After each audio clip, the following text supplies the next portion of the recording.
അരികിൽ രചന ലക്ഷ്മി. അവതരണം സാലിം കരുളായി. അധികം വൈകാതെ തന്നെ അവിടെ ഒരു പോലീസ് ജീപ്പ് എത്തി. അതിൽ നിന്നും ഇറങ്ങിയ ആൾ ഡെബിയെ സല്യൂട്ട് ചെയ്തു. റോയ്, ഞാനിതുവരെ ജോയിൻ ചെയ്തിട്ടില്ലെന്ന് അറിയാലോ, അതുകൊണ്ടാണ് തന്നെ വിളിച്ചത്. എനിക്കെതിരെ ഒരു വധശ്രമം ഉണ്ടായി. ഇതാണ് ആള്. കൊണ്ടുപോയി നന്നായി ഒന്ന് പെരുമാറിയേക്കണം, കേട്ടല്ലോ? Yes sir. അയ്യോ സാറേ, ഞാനിനി ഈ പരിപാടിക്ക് പോവില്ല സാറേ, എന്നെ ഒന്നും ചെയ്യല്ലേ. ഇതുപോലെ ഒരിക്കൽ നീ എൻ്റെ കാലിൽ പിടിച്ചത് കൊണ്ടാ അന്ന് നിന്നെ ഞാൻ 2 ആഴ്ച കിടത്തിയത്. പക്ഷെ നീ പഠിച്ചോ? ഇല്ല. അതുകൊണ്ട് ഈ വട്ടം നന്നായി സൽക്കരിച്ചിട്ട് തന്നെയാ കാര്യം. റോയ്. ഡെവിയുടെ ശബ്ദം ഉയർന്നതും റോയ് അവനെ ജീപ്പിലേക്ക് തള്ളിയിട്ടു. ഇവൻ്റെ കാര്യം ഞാൻ നോക്കിക്കൊള്ളാം സാർ. ഓക്കെ. പോലീസ് ജീപ്പ് പോയതും ഡെവി കാറിലേക്ക് കയറി. വൈകപ്പോഴും കിളി പറത്തിയിരിക്കുവാണ്. അയാൾ ആരാ? മര്യാദയ്ക്ക് ലോറി ഓടിച്ചുകൊണ്ട് വന്ന മനുഷ്യനെ മുന്നിൽ കാറ് കൊണ്ടുവന്ന് നിർത്തി. എന്നിട്ടിപ്പോൾ അയാളെ പിടിച്ച് പോലീസിന്റെ കൈയിൽ കൊടുത്തേക്കുന്നു. ഇന്നലെ വെള്ളരിക്കപ്പെട്ടണോ? അത് ശരി. മേഡം അപ്പം അവിടെ സംസാരിച്ചൊന്നും കേട്ടില്ലല്ലേ? ഞാനൊന്നും കേട്ടില്ല. പക്ഷെ വെറുതെ ഇരുന്ന മനുഷ്യനെ പിടിച്ച് പോലീസിന് കൊടുത്തത് എന്തിനാന്നാ എനിക്ക് മനസ്സിലാവാത്തത്. അയാൾക്ക് ഈ വർഷത്തെ ധീരതയ്ക്കുള്ള അവാർഡ് സ്റ്റേഷനിൽ എടുത്തു വെച്ചിട്ടുണ്ട്. അത് കൈപ്പറ്റാൻ പിടിച്ചുകൊണ്ട് പോയതാ. ഇനി വല്ലതും അറിയണോ? ഈ അളിഞ്ഞ തമാശക്കേ അന്നേ ആദ്യം തല തെളിച്ചിരിക്കുമായിരിക്കും. വൈകി ഞാൻ കൊടുത്തി കൂട്ടണ്ട, കേട്ടല്ലോ? ഓ ഇല്ലേ, എന്നാ വേഗം വണ്ടി വിട്. എൻ്റെ ബ്ലൗസ് കിട്ടിയില്ലേ? ഞാൻ നാളെ സാരി പുതിച്ചുകൊണ്ടിരിക്കേണ്ടി വരും. അത് വേണമെങ്കിൽ കട അടക്കുമ്പോൾ വേഗം വിട്ടോ. എനിക്ക് ഒരു വിരോധമില്ല. പുതിയ ഫാഷനാണെന്ന് പറഞ്ഞാൽ പോരെ. അയ്യേ, നിങ്ങളെ ഞാൻ കൊല്ലും. വൃത്തികേട് പറയുന്നു. അത് ശരി, നീ പറഞ്ഞപ്പോൾ നല്ല കാര്യം, ഞാൻ പറഞ്ഞപ്പോൾ അത് വൃത്തികേട്. ഇത് നല്ല കൂത്ത്. ഈ ചാനി ഒന്നും മിണ്ടണ്ട, നേരെ നോക്കി വണ്ടി ഓടിച്ചാൽ മതി. അല്ലേലും ഞാൻ പറഞ്ഞതിൽ തെറ്റുണ്ട്. പബ്ലിക്കായിട്ട് അങ്ങനെയൊക്കെ ഇരിക്കുന്നത് മോശമല്ലേ? നീ വേണേലേ ബ്ലൗസില്ലാതെ നാളെ രാത്രി നമ്മുടെ ബെഡ്റൂമിലിരുന്നോ? ഇനി ഈ വാ തുറന്നാ നാളെ ഫസ്റ്റ് നൈറ്റ് പോയിന് മുൻ ഒറ്റയ്ക്ക് ആഘോഷിക്കേണ്ടി വരും. അത് വേണോ? ഡേവി പിന്നെ ഒന്നും മിണ്ടാൻ പോയില്ല. ബുദ്ധിയില്ലാത്ത കൊച്ച ചിലപ്പോൾ പറഞ്ഞതുപോലെ ചെയ്ത് കളയും. വേവോളം കാത്തിട്ട് ആ കഞ്ഞിക്കലം നിലത്തിട്ട് കൊടുക്കാൻ അവന് വയ്യ. അത്ര തന്നെ. പറഞ്ഞത് കേട്ടല്ലോ. 2 പേർക്ക് അനിയനോ അനിയത്തിയോ വേണമെങ്കിൽ നല്ല പോലെ പ്രാർത്ഥിക്കണം. അതിന് വെറുതെ എങ്ങനെ ഇരുന്ന് ദൈവമേ കുഞ്ഞുവാവയെ തരുന്നെന്ന് പ്രാർത്ഥിച്ചാൽ പോരാ. പിന്നെ നാളെ നല്ല ദിവസമാണ്, ഒട്ടും വൈകിക്കണ്ട. നാളെ തൊട്ട് പ്രാർത്ഥന തുടങ്ങിക്കോണം. അതാരുടെ വയറ്റിലാണ് കുഞ്ഞുവാവ് വേണ്ടത് അവരുടെ അടുത്ത് കിടന്ന് പ്രാർത്ഥിച്ചാലേ നടക്കൂ. അമ്മയുടെ വയറ്റിൽ ആ പാവമായി. അവിടെ ഞാൻ എന്നെ കുറിച്ച് ഞാലിട്ടിട്ട് അമ്മയുടെ അപ്പരി ഇപ്പരും കഴിഞ്ഞ് പാചിച്ചോല്ലാം പോജേ. പ്ലാന് വിജയിച്ച സന്തോഷത്തിൽ പിള്ളേരെ പറഞ്ഞു വിട്ടില്ലാത്ത താടിയിൽ പിടിച്ച് വലിച്ചു നിൽക്കുവാണ് ജോയി. ഇതെല്ലാം കണ്ടുകൊണ്ട് മോളിക്കുട്ടി അവരുടെ മുറിയിലെ വാതിൽ തന്നെ നിൽപ്പുണ്ടായിരുന്നു. നീ എന്നതിനാണ് ഇങ്ങനെ നോക്കുന്നത്? വെറുതെ അല്ല നിങ്ങളിങ്ങനെ ഇടയ്ക്കിടയ്ക്ക് പണി മേടിച്ച് കൂടുന്നത്. കയ്യിലിരിപ്പം അതുപോലെയല്ലേ? ഒന്ന് പോടി.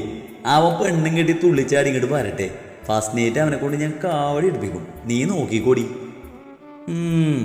ഈ കണക്കിന് പോവുകയാണെങ്കിൽ നിങ്ങളുടെ നാക്കിൽ ഞാൻ ശൂലം കുത്തിയിരിക്കുന്നത് വൈകാതെ കാണുന്ന തോന്നുന്നത്. അതും പറഞ്ഞ് മോളിക്കുട്ടി അകത്തേക്ക് പോയി. ഇന്നാണ് ആ ദിവസം.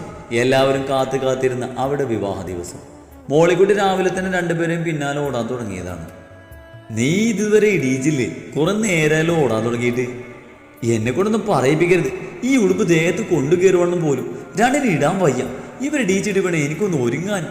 അയിഞ്ഞുമോ ഇല്ല നോവാ ജോപ്പാ. ഞാൻ ബെറ്റിക്കോട്ട് ഇട്ട് തരാം. അതിന് മുകളിലിടുമ്പോൾ കൊണ്ട് കയറില്ല. എന്നാലും അത് മതി. 2 പേര് ചെന്ന് ഒരുങ്ങിയിട്ട് വാ. ഇല്ലെങ്കിൽ നിങ്ങളെ കൂടാതെ അവർ കെട്ടിക്കളയും. പിന്നെ ഞങ്ങൾ കണ്ടില്ല ഒന്നുകൂടി കല്യാണം കിടക്കണമെന്ന് വല്ലതും പറഞ്ഞ 2നെയും തൂക്കി അവൻ തോട്ടിൽ കളയും. വേണ്ട വാ മോലിമ ഒങ്ങാം. അവരൊരു വഴിക്കാക്കിയതും ജോയി രജിസ്റ്റർ ഓഫീസിലേക്ക് വിളിച്ചുകൊണ്ട് ഹാളിലേക്ക് വന്നു. അവിടെ റെഡിയായിരിക്കുന്ന ആളെ കണ്ടതും അവൻ സോഫയിലേക്ക് ഇരുന്നു. ഇതാരിത്? കളരിക്കല അന്നമ്മല്ലായോ? ചുന്ദരിമണി ആയിരിക്കുവാ കൊച്ചു കളി. പിന്നെ എൻ്റെ പിള്ളേരുടെ കെട്ടല്ലായോ? അമ്മച്ചി നന്നായി ചെന്നില്ലെങ്കിൽ അവർക്കല്ലായോ കുറച്ചില്? അത് നേരാ. എന്നതായാലും ഗ്ലാമർ ഇത്തിരി കൂടിയിട്ടുണ്ട്. സീനിയർ സിറ്റിസനെ ഒന്ന് സൂക്ഷിച്ചേക്ക്. ചിലപ്പോൾ പെണ്ണാലച്ചു വന്നാലോ? അതെന്നാടാ, എനിക്ക് നല്ല ചെറുപ്പക്കാർ പിള്ളേരെ കിട്ടിയില്ലേ? തലയിൽ നിരക്കാനായിട്ട് 4, 3, 7 മുടിയുള്ളൂ. അപ്പോഴും ചെറുപ്പക്കാര് കിട്ടും. നോക്കിയിരുന്നോ? ജോപ്പാ. മുകളിൽ നിന്ന് മോടി വരുന്ന 2 പേരെ കണ്ടതും അവന്റെ കണ്ണുകൾ വിടർന്നു. ആഹാ, മാലാക കുഞ്ഞുങ്ങളാണോ ഇത്? 2 പേര് സുന്ദരികളായിട്ടുണ്ട്. ഈ തലയിലിരിക്കുന്ന പൂക്കടിയാണോ ഇന്നലെ വൈകി പോയി വാങ്ങിയിട്ട് വന്നത്? ഈ പൂച്ചൊന്നും അല്ല, ഫവർക്കോഞ്ഞ. ഇവൻ ഇത് വല്ലതും അറിയോ? എന്നതായാലും രണ്ടുപേരെയും കാണാൻ നന്നായിട്ടുണ്ട്. ഉമ്മ. ജോയി ഒരു ചിരിയോട് അവരൊന്നിച്ചുള്ള ചിത്രവും മൊബൈലിലേക്ക് പകർത്തി. വിഷൻ കൂടി വന്നതും അവർ 5 പേരും കൂടിയുള്ള ഒരുപാട് ഫോട്ടോകൾ എടുത്തു. സമയം എത്രയായിന്ന് വെച്ചിട്ടാ? ഇവരാരും വരുന്നില്ലേടാ. ഡെവിയെ, ഇന്ന കല്യാണം. ദേ ഞാൻ വന്നു. പാപ്പ സൂപ്പർ. ചേർക്കൻ റെഡി. പെണ്ണെവിടെ? ഞങ്ങളിവിടെ ഉണ്ടേ. സ്റ്റെപ്പ് ഇറങ്ങി വരുന്ന വൈകിയെ കണ്ടതും ഡെവി കണ്ണു വിടർത്തി നോക്കി. അവൻ സെലക്ട് ചെയ്ത സാരിയിൽ അവൾ അത്രയും സുന്ദരിയായിരുന്നു. അവൻ്റെ കണ്ണുകൾ തന്നിലാണെന്ന് മനസ്സിലായതും വൈകിയുടെ കവളുകൾ ഒന്നുകൂടെ ചുവന്നു. അവിടെ തന്നെ നിൽക്കാതെ വേഗം ഇറങ്ങാൻ നോക്ക്, സമയാവുന്നു. അയ്യേ, ഇവർക്ക് കല്യാണം കാഴ്ചനെന്നെ വിചാരമൊന്നും ഇല്ല അപ്പൂപ്പാ. അവൾ കുറുമ്പോടെ പറഞ്ഞത് വൈക കുഞ്ഞിപ്പെണ്ണിനെ ചേർത്ത് പിടിച്ചു. ആദ്യപ്പോഴേക്കും അവർക്കിടയിൽ നുഴഞ്ഞു കയറി. അവൾ രണ്ടുപേരെയും ചേർത്ത് നിർത്തി നെറ്റിയിൽ ചുണ്ട് ചേർത്തു. രണ്ടുപേരെയും കാണാൻ ബാപ്പിഡോളിനെ പോലെയുണ്ട്. അമ്മയും പപ്പയും കാണാൻ ചൂപ്പരായിട്ടുണ്ട്. ഓ പിന്നെ, അപ്പൊ നമ്മളൊക്കെ കൊള്ളൂലെന്ന്. എല്ലാരും ചൂപ്പരാ. ജോപ്പ മാറ്റിന് കൊല്ലൂല. ആദ്യം കൈപൊത്തി ചിരിച്ചുകൊണ്ട് പറഞ്ഞത് മന്നയും അതേയെന്ന പോലെ അവനെ നോക്കി നാക്ക് നീട്ടി. പിള്ളേരായാലും വകതിരിവുണ്ട്. ആ എന്നാ പിന്നെ നമുക്ക് ഇറങ്ങാം. ആങ്കിളെ യു ടു. ചുമ്മാ തിരിയടാ. അല്ല, റോസ്ലിൻ എവിടെ? ഞാനിവിടെ ഉണ്ട്. എല്ലാവരും ഇവിടേക്ക് നോക്കി ഒരു ഹായ് പറഞ്ഞേ. മുകളിൽ നിന്നും തന്നെ ഫോണിൽ വീഡിയോ എടുത്ത് ഇറങ്ങിക്കൊണ്ട് അവൾ പറഞ്ഞു. ഞാൻ റെഡി. ചെറുക്കനും പെണ്ണും പൊളിച്ചല്ലോ. വിഷൻ എന്തോ പറയാൻ വന്നതും മന്നയത് കൈകൊണ്ട് തടഞ്ഞു. എന്നിട്ട് അവൾ തന്നെ പറഞ്ഞു, ശ്യാമയും പോയി, നമുക്ക് കല്യാണം കാഴ്ചൻ്റെ. അത് കേട്ടൊരു പൊട്ടിച്ചിരിയോടെ എല്ലാവരും വീട്ടിൽ നിന്നിറങ്ങി. അമ്മച്ചിയുടെയും വിശ്വന്റെയും അനുഗ്രഹത്തോടെ ഡെവി വൈകിയുടെ കഴുത്തിൽ മിന്നി ചാർത്തി. ഇരുകണ്ണുകളും അടച്ച് പ്രാർത്ഥനയോടെ അവൾ ആ താലി ഹൃദയത്തിൽ ഏറ്റുവാങ്ങി. കല്യാണം കഴിഞ്ഞേ. കൈകൊട്ടി തുള്ളിച്ചാടി ആദിയും മന്നയും അവിടെ സന്തോഷം അറിയിച്ചപ്പോൾ ചുറ്റും നിന്നവർ നിറഞ്ഞ ചിരിയോടെയാണ് അവർ അനുഗ്രഹിച്ചത്. മിന്നുകെട്ട് കഴിഞ്ഞതും അന്നയും ആദിയും രണ്ടുപേർക്കും പൊക്ക കൊടുത്തു. ഒരുപാട് നാളായി ആഗ്രഹിച്ച കാര്യം നടന്ന സന്തോഷത്തിലായിരുന്നു എല്ലാവരിലും. കല്യാണം കഴിഞ്ഞതും അവർ രജിസ്റ്റർ ഓഫീസ് വിട്ട് പുറത്തേക്ക് ഇറങ്ങി. രവിയുടെ കല്യാണം കഴിഞ്ഞു, ഇനി പപ്പയുടെ കല്യാണം എപ്പില്ല. ഏളിയിൽ കൈകൊത്തി ചോദിക്കുന്ന സ്വന്തം പ്രൊഡക്റ്റിനെ അവൻ പല്ല് കടിച്ച് നോക്കി. പപ്പയുടെ കല്യാണം നേരത്തെ കഴിഞ്ഞതല്ലേ, പിന്നെന്താ ഇപ്പൊ വീണ്ടും കല്യാണം കഴിക്കുന്നത്? ആയൊന്നും അല്ല ആൻറ്റി, അന്നക്കുറ്റ ആ കല്യാണത്തിൽ ഇല്ലായിരുന്നല്ലോ, അപ്പൊ വീണ്ടും കല്യാണം കാച്ചനും. അതൊന്നുമില്ല, വന്നേ. നീ അവരെവിടെ വലിച്ചോണ്ട് പോവാടാ. പിള്ളേർ ആഗ്രഹം പറഞ്ഞ അത് നടത്തി കൊടുക്കണം. ആർക്കും ദോഷം വരുന്ന ഒന്നുമല്ലല്ലോ. ദാ ഇതവളുടെ കഴുത്തിലേക്ക് ഇട്ട് കൊടുക്ക്. അവന് നേരെ ഒരു സ്വർണ്ണ ചെയിൻ നീട്ടിക്കൊണ്ട് അമ്മച്ചി പറഞ്ഞതും ജോയി ആ ചെയിനിലേക്ക് നോക്കി. അമ്മച്ചി, ഇത് എൻ്റെ 2 മക്കളും കൈപിടിച്ച് കൊണ്ടുവരുന്ന പെൺപിള്ളേർക്ക് ഇട്ടുകൊടുക്കാൻ ഞാൻ ഇച്ചായനും കൂടി ഉണ്ടാക്കിയതാ ഒരുപോലെയുള്ള 2 മാല. അതിലൊന്നായിപ്പം വൈകമോളുടെ കഴുത്തിൽ അവനിപ്പോൾ ഇട്ടത്. ഇത് നീ മോളിക്കൂടിയുടെ കഴുത്തിലോട്ട് ഇട്ട് കൊടുക്ക്. അമ്മച്ചി. ഒരമ്മച്ചിയില്ല, ഇത് ഇവളുടെ കഴുത്തിലേക്ക് ഇട്ട് കൊടുക്കടാ. ഡെവിയും വൈകിയും കൂടി നിർബന്ധിച്ചതും അവൻ ആ മാല വാങ്ങി അവളുടെ കഴുത്തിലേക്ക് ഇട്ടു. അതിടുമ്പോൾ സന്തോഷം കൊണ്ട് മോളിക്കുട്ടിയുടെയും ജോയിയുടെയും കണ്ണിൽ നിന്നും ഒരിട്ട് കണ്ണുനീർ പൊടിഞ്ഞു. അയ്യേ, പപ്പ കാഞ്ഞു. കുഞ്ഞി പിള്ളാരെ പോലെ കരയുന്നേ. Shame shame. ആയി, ജോ പപ്പയുടെ കഞ്ഞിൽ പൊടി പോയോ? ആവും, ഞാൻ ഊരിച്ചേരാം. ജോയി എത്ര പറഞ്ഞിട്ടും ആദ്യ പൊടിയൊന്നുമില്ലെന്ന് വിശ്വസിച്ചില്ല. ഒടുവിൽ അവൻ്റെ മുഖം മുഴുവൻ തുപ്പലാക്കിയപ്പോഴാണ് ആഷാടിക്ക് സമാധാനമായത്. പൊടി പോയോ? മുഖം മുഴുവൻ തേനഭിഷേകം ചെയ്തിട്ട് ചോദിക്കുന്നത് കേട്ടില്ലേ? ഞാൻ ഊജിയിട്ടാ. ഉണ്ടക്കവളം വീർപ്പിച്ച് പറയുന്ന ആളെ കണ്ടപ്പോൾ അതിലിട്ടൊരു കുത്തു കൊടുക്കാനാണ് ജോയിക്ക് തോന്നിയത്. അതുപോലെയാണ് ഇപ്പം അവൻ്റെ മുഖം. എൻ്റെ കൊച്ചൊരു നല്ല കാര്യം ചെയ്തപ്പോൾ അവൻ്റെ സൂക്കേട് നോക്ക്. അന്ന കൊച്ചെ, നിന്റെ പപ്പക്ക് പൊടി കുറച്ചുകൂടി പോവാനുണ്ട്, നീ ഒന്ന് വൃത്തിയാക്കി ഊതി കൊടുക്ക്.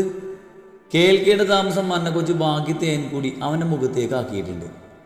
ഇതിനു വേണ്ടി എന്നാ പാവകർത്താവെ ഞാൻ ചെയ്തത്.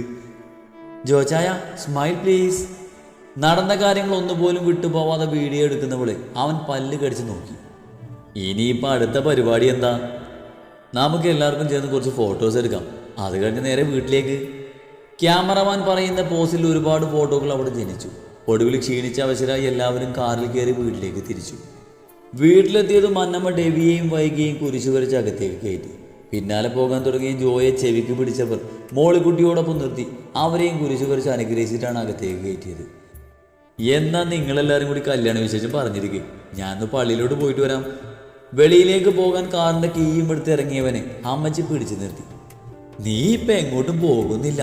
പള്ളിയിലേക്ക് വേണ്ട സദ്യയുടെ മറ്റും കാര്യങ്ങൾ വർഗീസ് നോക്കിക്കോളും. അതെല്ലാം ഞാൻ പറഞ്ഞ് ഏൽപ്പിച്ചിട്ടുണ്ട്. ഞാനിത് പറയാൻ വരുമായിരുന്നു. 2 ദിവസം കൊണ്ട് ഉറക്കില്ലാതെ നടക്കുന്ന ദീപന. ഇന്നലെ രാത്രിയിൽ ഇടയ്ക്കെപ്പോഴും ഞാൻ എണീറ്റപ്പോൾ ജനലിൽ കൂടി പുറത്തേക്ക് നോക്കി എന്നതൊക്കെ അന്തരീക്ഷത്തിലെ കൈകൊണ്ട് കൂട്ടുന്നേയും കുറക്കുന്നതൊക്കെ കണ്ടു.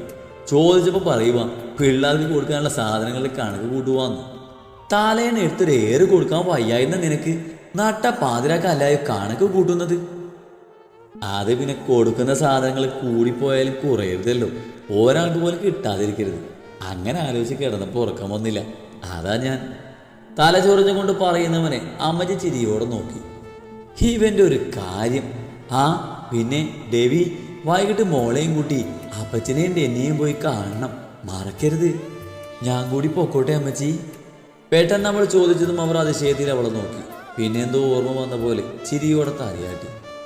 എൻ്റെ കുഞ്ഞവൻ്റെ പൂച്ചക്കുട്ടിയെ കാണാൻ ആഗ്രഹിക്കുന്നുണ്ടാകും. മോള് ഇവരുടെ കൂടെ പോയി അവനെ കാണ്. അമ്മച്ചിക്ക് എങ്ങനെ? എന്നോടെല്ലാം ഡേവി പറഞ്ഞു. അതുകൊണ്ട് കൂടിയാ മോളെ ഞാൻ ഇവിടെ നിർത്തിയത്. എന്നാ പിന്നെ ഞങ്ങളും കൂടി പോകാം അമ്മച്ചി. ഓർഫനേജ് ഒന്ന് കയറണം. മദറിനെ കണ്ടിട്ട് ഒത്തിരിയായി. എന്നാ പിന്നെ അങ്ങനെ ആകട്ടെ. അന്നമ്മ മുറിയിലേക്ക് നടന്നു. അവിടെ എത്തി മേശ തുറന്ന് അതിൽ നിന്നും ഒരു ഫോട്ടോ എടുത്തു. ഡെന്നിക്കും ഡെവിക്കും 10 വയസ്സുള്ളപ്പോൾ അവർ 4 പേരും കൂടി എടുത്ത ഫോട്ടോ ആയിരുന്നത്. അവരാ ചിത്രവുമായി ബെഡിലേക്ക് ഇരുന്നു. അറിഞ്ഞോ, ഇന്നായിരുന്നു ഡെവിയുടെ കല്യാണം. സത്യത്തിൽ ഇപ്പോഴാ ചായ മനസ്സിനൊരു സന്തോഷം തോന്നിയത്. എത്രയും വേഗം അത് നടത്തണം എന്നുള്ളത് എനിക്കൊരു വാശിയായിരുന്നു. നീ നോക്കി ചിരിക്കണ്ടടാ. ഇപ്പോൾ ഉണ്ടായിരുന്നെങ്കിൽ ഇതുപോലെ നിന്നെയും പെണ്ണെയും ഞാൻ കൈപിടിച്ച് കയറ്റില്ലായിരുന്നോ? അതെങ്ങനാ? അതിനു മുമ്പേ അങ്ങ് അപ്പൻ്റെ അടുത്തേക്ക് പോയില്ലേ? 10 വയസ്സുള്ള ആ പൂച്ചക്കണ്ണുകാരനോട് അങ്ങനെ പറയുമ്പോൾ ആ അമ്മമ്മനം വല്ലാതെ വീങ്ങി. പോയില്ലേ നീ? നിനക്ക് ഈ അമ്മേച്ചേക്കാൾ ഇഷ്ടം അപ്പനെയല്ലേ? അതല്ലേ പോയത്? നീ ഇല്ലേ എനിക്ക് എൻ്റെ ആദിക്കൊച്ചുണ്ട്. നിന്റെ ചിരിയും കളിയും കുസൃതിയും എല്ലാം അതുപോലെ കിട്ടിയിരിക്കുമല്ലേ? അതിനേക്കാൾ കൂടുതൽ സ്നേഹം ഉണ്ടാ കുഞ്ഞു മനസ്സിൽ. കാരണം എന്തെന്ന് അറിയോ? അതെൻ്റെ ഡെവിയുടെയും വൈകമോളുടെയും കുഞ്ഞായോണ്ട്. അന്നൊക്കെ ജീവൻ വെച്ചതുപോലെയാ ആദിക്കൊച്ചു വന്നത്. പിന്നെ രണ്ടും കൂടി കാണിച്ചു കൂടുന്നതിന് ഇവിടെ കയ്യും കണക്കുമില്ല. നോവിൽ നിന്നും ആ മുഖം ചിരിയിലേക്ക് പതിയെ സഞ്ചരിച്ചു തുടങ്ങിയിരുന്നു. ഇച്ചായ, ഏറ്റവും കൂടുതൽ എനിക്ക് നന്ദി പറയാനുള്ളത് വിശ്വനോടാ. അതുപോലൊരു മോളെൻ്റെ ഡെവിക്ക് തന്നില്ലേ? നല്ലവളാ, സ്നേഹമുള്ളവളാ, എൻ്റെ മോളിക്കുട്ടിയെ പോലെ. ഒരുപക്ഷെ നമ്മുടെ ഡെന്നിയുടെ പെണ്ണ് കൂടി ഉണ്ടായിരുന്നെങ്കിൽ ഇതിൽ സന്തോഷം ഉണ്ടായിന്, അല്ലയോ? വേണ്ട, ദൈവം അതുങ്ങൾക്ക് വിധിച്ചിട്ടുണ്ടാവില്ല. വിശ്വൻ ഇപ്പോഴും കാര്യങ്ങളൊന്നും അറിയില്ല. പറയേണ്ടെന്നാ ഡെവി പറഞ്ഞത്. ആലോചിച്ചപ്പോൾ അതാ നല്ലതെന്ന് എനിക്കും തോന്നി. ഒരുപാട് വേദന അനുഭവിച്ചതല്ലേ അയാളും. നമുക്ക് ഡെന്നി നഷ്ടപ്പെട്ടപ്പോൾ വിശ്വന് പോയത് മോളെയല്ലേ? അതുകൊണ്ട് ഇനിയൊരു വേദന കൂടി വേണ്ട. ഒന്നും അറിയിക്കുന്നില്ല, അതാ നല്ലത്. അവർ ബെഡിലേക്ക് കിടന്നു. എടാ ഡെന്നിയെ, നിന്റെ പൂച്ചക്കുട്ടി ഇപ്പം ഇവിടെ ഉണ്ട്. ഒരുപാട് ദുഃഖം അതിനുണ്ട്. നീ ഉണ്ടായിരുന്നെങ്കിൽ എങ്ങനെ നോക്കിയേനെ? അതുപോലെ തന്നെ ഞാനും വേണ്ടതെല്ലാം ചെയ്ത് കൊടുത്തോളാം. ആ പിന്നെ ഇന്നെൻ്റെ പിള്ളേരെല്ലാം കൂടി 2 പേരെ കാണാൻ വരുന്നുണ്ട്. അവരെ അനുഗ്രഹിച്ചേക്കണം. ഇല്ലേ ഞാൻ അങ്ങോട്ട് വരുമ്പോൾ അപ്പൻ്റെയും മോനെ ചെവി പൊന്നാക്കും. ഇത്രയും നാളും ഞാനോടി പോയാൽ എൻ്റെ ഡെവി ഒറ്റക്കാകുന്നൊരു വിചാരമായിരുന്നു. പക്ഷേ ഇപ്പം അവന് ഒരുപാട് പേരുണ്ട്. എനിക്കത് മതി. പണ്ട് ഞാൻ പറഞ്ഞിട്ടില്ലേ, അവിടെ ഒറ്റക്കാണെന്ന് തോന്നുന്നുണ്ടെങ്കിൽ കുഞ്ഞെ എന്നെ അങ്ങോട്ട് വിളിക്കാൻ. പക്ഷെ നിങ്ങൾ വിളിച്ചത് എൻ്റെ കുഞ്ഞിനെയല്ലേ? അവനല്ലേലും അമ്മച്ചിയേക്കാൾ ഇഷ്ടം അപ്പനോടാ. അതല്ലേ ഒരു വാക്ക് പോലും പറയാതെ പോയി കളഞ്ഞത്? ഒഴുകിയിറങ്ങിയ കണ്ണുനീർ തലയിണയെ നനയ്ക്കുമ്പോൾ പിന്നെയും പദം പറഞ്ഞവർ ആ ഫോട്ടോ നെഞ്ചിലേക്ക് ചേർത്തു. ചിരിയും സന്തോഷവും പരിഭവങ്ങളും പരാതിയുമെല്ലാം ആ മുറിയിൽ കേട്ടുകൊണ്ടിരുന്നു.